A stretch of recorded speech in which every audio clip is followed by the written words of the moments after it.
Job chapitre 8. Et Baldad de Soché répondant dit: Jusqu'à quand parleras-tu de la sorte? Et l'esprit de ta bouche sera-t-il si verbeux?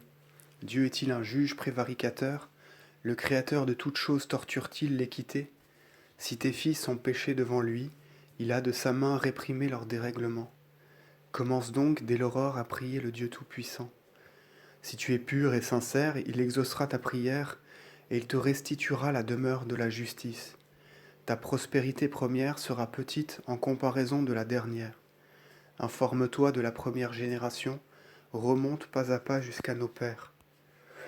Car nous sommes d'hier et nous ne savons rien, et notre vie sur la terre est une ombre. N'est-ce donc pas à nos pères de t'instruire, de t'éclairer, et de tirer de leur cœur des paroles? Le jonc verdoie-t-il sans eau? Le glaïeul croît-il s'il n'est arrosé?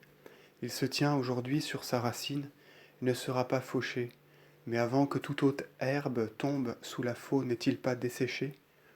Tous ceux que le Seigneur oublie finiront ainsi, car l'espérance de l'impie périra. Sa maison sera déserte, sa tente se remplira d'araignées.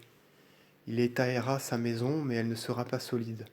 Il essayera de la soutenir, et elle ne tiendra pas. Comme une plante humide sous le soleil, mais dont la tige sort d'une racine corrompue, qui gît parmi les pierres et vit au milieu d'un amas de cailloux. Si on vient à l'arracher, le lieu même la reniera. N'as-tu pas vu de telles choses? Ainsi est emporté l'impie, et de la terre une autre plante germera. Le Seigneur ne rejettera pas l'innocent, il n'acceptera aucun don de l'impie.